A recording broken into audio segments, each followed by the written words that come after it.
Hi friends, welcome to Do Food channel. இன்னைக்கு இந்த வீடியோவில் ரொம்பவே அருமையான மசாலா மீன் வறுவல் எப்படி பண்ணலாம் தான் ஃப்ரெண்ட்ஸ் பார்க்க போகிறோம்.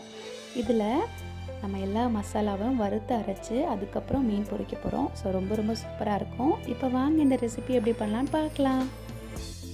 முதல்ல ஒரு பேனில் 2 டீஸ்பூன் அளவுக்கு சீரகம் சேர்க்கலாம்.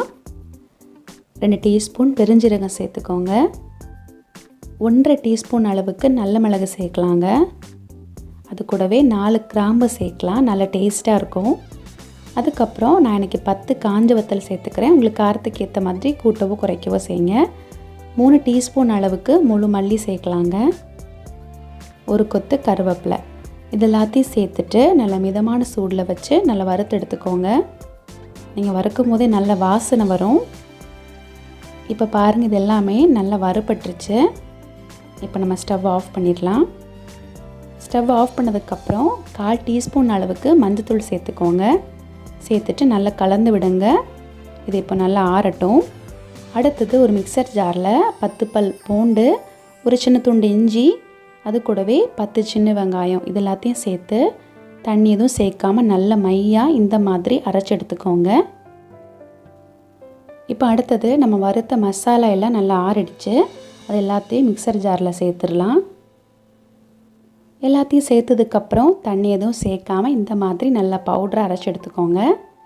அடுத்தது ஒரு பவுலில் வெங்காயம், இஞ்சி, பூண்டு விழுதை சேர்த்துடலாம். அது கூடவே நம்ம வறுத்து அரைச்ச மசாலா பவுடரையும் சேர்த்துருங்க. மொத்தமாக சேர்த்ததுக்கப்புறம் தேவையான அளவு உப்பு சேர்த்துடலாம். அது கூடவே 1 டேபிள் ஸ்பூன் அளவுக்கு தேங்காய் எண்ணெய் சேர்த்துக்கோங்க, நல்ல வாசனையாக இருக்கும். சேர்த்துட்டு நல்லா இதை கலந்து விடுங்க. தண்ணி எதுவும் சேர்க்கக்கூடாது. பாருங்கள், இந்த மாதிரி நல்ல ஒரு பேஸ்ட்டாக கலந்து வச்சுக்கோங்க. நான் இன்றைக்கி பாறை மீனில் சின்ன சைஸ் எடுத்து வச்சுருக்கேன். நீங்கள் இந்த மீன் வறுவலுக்கு எந்த வெரைட்டி ஃபிஷ் வேணால் யூஸ் பண்ணலாங்க. இப்போது நம்ம ஏற்கனவே தயாரித்து வச்ச மசாலா எல்லாத்தையும் இந்த மீன் மேலே இந்த மாதிரி தடவி விட்டுடலாம். எல்லா பக்கமும் படுற மாதிரி தடவி விட்டுக்கோங்க. இந்த மாதிரி மொத்தமாக தடவினதுக்கப்புறம் இது எல்லாத்தையும் 30 நிமிஷம் இப்படியே ஊற வைங்க. இப்போ 30 நிமிஷம் ஆயிடுச்சு, பொரிச்சு எடுக்கலாம். அதுக்கு ஒரு பேனில் 3 டேபிள் ஸ்பூன் அளவுக்கு தேங்காய் எண்ணெய் சேர்த்துக்கோங்க. மிதமான சூடில் வச்சுட்டு நம்ம ஏற்கனவே ஊற வச்ச மீன் துண்டுகள் எல்லாத்தையும் சேர்த்துடலாம்.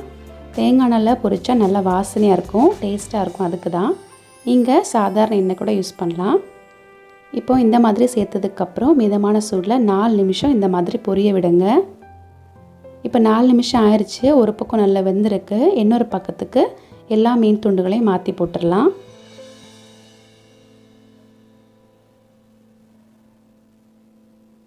இப்போ இந்த மாதிரி மாற்றி போட்டதுக்கப்புறம் இதுக்கு மேலே மறுபடியும் 1 டேபிள் ஸ்பூன் அளவுக்கு தேங்காய் எண்ணெய் சேர்த்துடலாம். தேங்காய் எண்ணெய் சேர்த்துட்டு மறுபடியும் 4 நிமிஷம் இதை அப்படியே பொரிய விடுங்க. இப்போ பாருங்கள், 4 நிமிஷம் ஆயிடுச்சு. 2 பக்கமே நல்லா வெந்திருக்கு, நல்லா பொரிஞ்சிருக்கு. இப்போ ஸ்டவ் ஆஃப் பண்ணிடலாம். அவ்வளோதான் ஃப்ரெண்ட்ஸ், ரொம்ப சூப்பரான மசாலா மீன் வறுவல் ரெடி ஆயிடுச்சு. எப்போவுமே ஒரே மாதிரி மீன் பொரிக்காமல் இந்த மாதிரி கொஞ்சம் வித்தியாசமாக செஞ்சு பாருங்கள். ரொம்பவே சூப்பராக இருக்கும். இந்த ரெசிபி நீ கண்டிப்பாக செஞ்சு பாருங்கள். செஞ்சு பார்த்துட்டு உங்களுடைய ஃபீட்பேக்கை கமெண்ட் பாக்ஸில் கொடுங்க. Thank you friends.